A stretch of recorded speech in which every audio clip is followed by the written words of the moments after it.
Today, we're going to talk about the Hydra Splatling in Salmon Run. In this series, I break down weapons and how to use them in Salmon Run. The videos are short, non-exhaustive, and aim to make you feel a little bit more comfortable when using the weapon in Salmon Run. Just real quick, brace yourselves.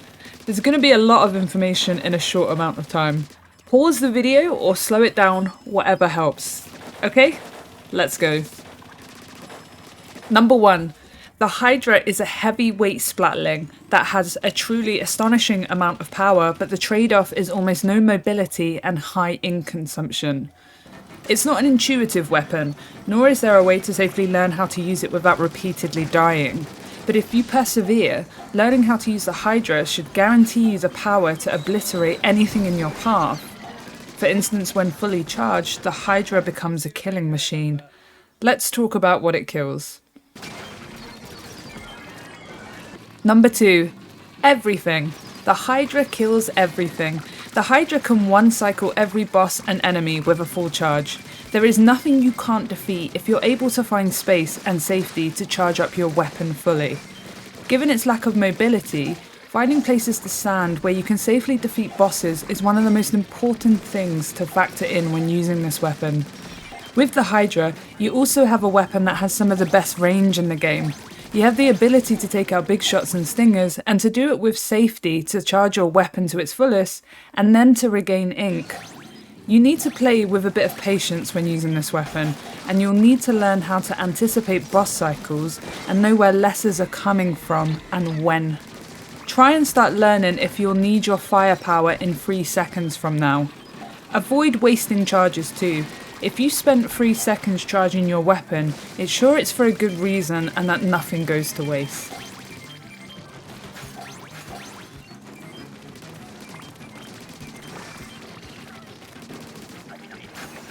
Number 3. At half charge, the Hydra's damage per shot is 35. When you fully charge the Hydra, its high damage mechanism activates and you do 60 damage per shot. So with its fast fire rate, you shred everything in sight very quickly. It takes 2 seconds to charge the first circle and 2.5 seconds to fully charge it. So aiming for a full charge is optimum as the higher damage is beneficial.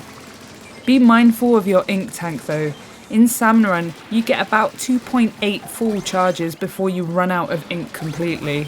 You can push this to 3 full charges, but your last charge will take a little longer due to just running out of ink.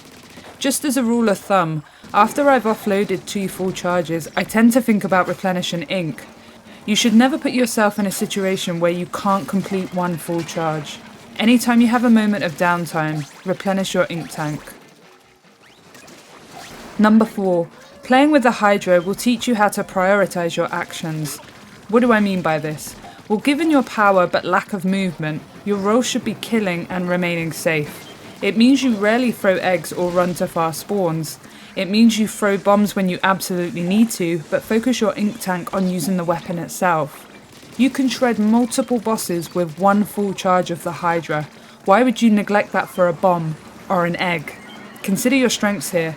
Be the absolute killing machine your teammates dream you to be when you're given the Hydra. Once you create safety, you're able to let your team run eggs. Number 5. I've spoken a lot about what this weapon can do, but I've not mentioned what happens when you're in a position where you're forced to play outside of this role, or if you begin to become overwhelmed. This is usually the case in freelance because when given a weapon like the Hydra, you're depending on your team to take care of things that can stop you killing. Think Drizzler torpedoes, big shots, stingers, flyfish missiles. Aside from the obvious use your special, the main advice here is to be cautious of your surroundings and to have space around you. That also includes being away from your teammates as they can accidentally bring you aggro, such as Moors and Scrappers.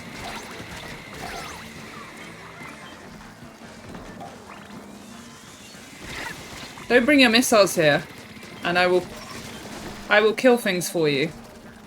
This also means learning how to de-aggro bosses off of you to ensure time to charge up and fire. Awareness of your surroundings includes monitoring turf and escape routes. Be sure to have routes of exits should your team or enemies keep wanting to hug you. Seriously, paint some walls so you can just get the hell out if you need to.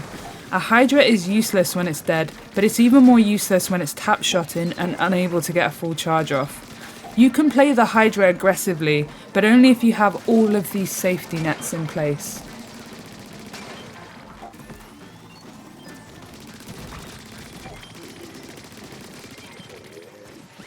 I tried to condense this as much as I could given how unique the Hydra is, but if you have any questions or things to share, then comment below. I hope this video helps you appreciate the Hydra a little more. Let me know what you think and what weapon you'd like me to cover next. See you soon.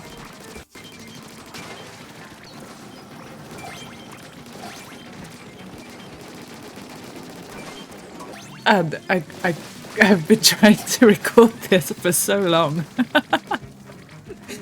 And I keep having to stop and restart, and now I just don't care anymore. So this is the video you're gonna get. Welcome. This is my new weapon guide. There's a hiccup trying to escape, and this is my new weapon guide about the Hydra Splatling. I hope you enjoy it. Nice.